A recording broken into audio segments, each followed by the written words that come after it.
Garuda said, "Tell me, O Keśava, by what sins particular signs are produced, and to what sorts of births such sins lead?" The blessed Lord said, "The sins on account of which the sinful returning from hell come to particular births, and the signs produced by particular sins, these hear from me. The murderer of a Brâhmaṇ becomes consumptive, the killer of a cow becomes humpbacked and imbecile, the murderer of a virgin becomes leprous, all three born as outcasts. The slayer of a woman and the destroyer of embryos becomes a savage full of diseases, who commits illicit intercourse, a eunuch, who goes with his teacher's wife, diseased skin. The eater of flesh becomes very red, the drinker of intoxicants, one with discolored teeth, the Brâhmaṇ who, on account of greed, eats what should not be eaten, becomes big-bellied. He who eats sweet foods, without giving to others, becomes swollen-necked, who gives impure food at a Shraddha ceremony is born a spotted leper. The man who, through pride, insults his teacher, becomes an epileptic, who despises the Vedas and the Sastras certainly becomes jaundiced. Who bears false witness becomes dumb, who breaks the meal roll one becomes one-eyed, who interferes with marriage becomes lipless, who steals a book is born blind. Who strikes a cow or a Brâhmaṇ with his foot is born lame and deformed, who speaks lies becomes a stammerer, and who listens to them becomes deaf. A poisoner becomes insane, an incendiary becomes bald, who sells flesh becomes unlucky, who eats flesh of other beings becomes diseased. Who steals jewels is born in a low caste, who steals gold gets diseased nails, who steals any metal becomes poverty-stricken. Who steals food becomes a rat, who steals grain becomes a locust, who steals water becomes a Shataka bird, and who steals poison, a scorpion.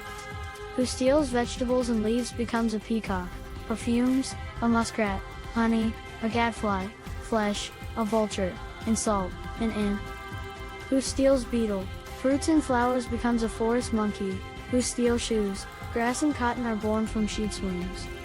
Who lives by violence, who robs caravans on the road, and who is fond of hunting, certainly becomes a goat in a butcher's house. Who dies by drinking poison becomes a black serpent on a mountain, whose feature is unrestrained becomes an elephant in a desolate forest. Those twice born who do not make offering to the world deities, and who eat all foods without consideration, become tigers in a desolate forest. The Brahmin who does not recite the Gayatri, who does not meditate at twilight, who is inwardly wicked while outwardly pious, becomes a crane. The Brahmin who officiates for one unfit to perform sacrifice becomes a village hog, and by too many sacrifices he becomes an ass, by eating without grace, a crow. The twice born who does not impart learning to the deserving becomes a bull, the pupil who does not serve his teacher becomes an animal, an ass or a cow. Who threatens and spits at his teacher, or browbeats a Brâhmaṇ, is born as a Brahmin fiend in a waterless wilderness. Who does not give to a twice born according to his promise becomes a jackal, who is not hospitable to the goody becomes a howling fireface. Who deceives a friend becomes a mountain vulture, who cheats in selling, an owl, who speaks ill of caste and order is born a pigeon in a wood. Who destroys hopes and who destroys affection, who through dislike abandons his wife, becomes a ruddy goose for a long time. Who hates mother, father and teacher, who quarrels with sister and brother, is destroyed when an embryo in the womb, even for 1,000 births. The woman who abuses her mother-in-law and father-in-law, and causes constant quarrels, becomes a leech, and she who scolds her husband becomes a louse. Who, abandoning her own husband, runs after another man, becomes a flying fox, a house lizard, or a kind of female serpent. He who cuts off his lineage, by embracing a woman of his own family, having become a hyena and a porcupine, is born from the womb of a bear. The lustful man who goes with a female ascetic becomes a desert fiend, who consorts with an immature girl becomes a huge snake in a wood. Who covets his teacher's wife, becomes a chameleon, who goes with the king's wife becomes corrupt, and with his friend's wife, a donkey. Who commits unnatural vice becomes a village pig, who consorts with a Sudra woman becomes bull, who is passionate becomes a lustful horse. Who feeds upon the 11th day offerings to the dead is born a dog. The Devalaka is born from the womb of a hen. The wretched monk twice born who worships the deities for the sake of wealth is called a Devalaka and is unfit to offer oblations to ale deities and forefathers. Those who are very sinful, having passed through dreadful hells produced by their great sins, are born here upon the exhaustion of their karma. The murderer of Abraham goes into the womb of an ass, a camel and a she-buffalo. A drinker of intoxicants enters the wombs of a wolf, a dog and a jackal. The stealer of gold attains the condition of a worm, an insect and a bird. Who goes with his teacher's wife, goes to the condition of grass, bushes and plants. Who steals another's wife, who misappropriates deposits, who robs a Brahmin, is born as a Brahmin fiend. The Brahmin's possessions acquired by deception, enjoyed even in friendship, afflict the family even for 7 generations, and by forcible robbery even as long as the moon and stars exist. A man may digest even iron filings, powdered stone, and poison, but where is the person in the 3 worlds who can digest a Brahmin's wealth? Chariots and troops supported by the wealth of a Brahmin crumble away in battle like artificial riverbanks of sand.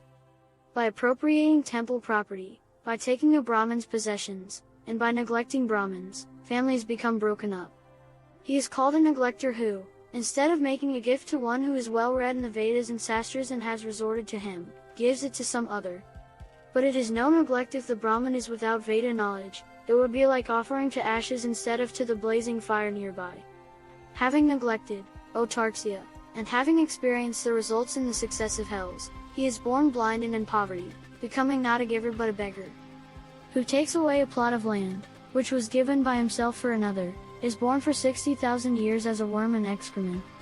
The sinner who takes back by force what has been given by himself, goes into hell until the coming of the deluge.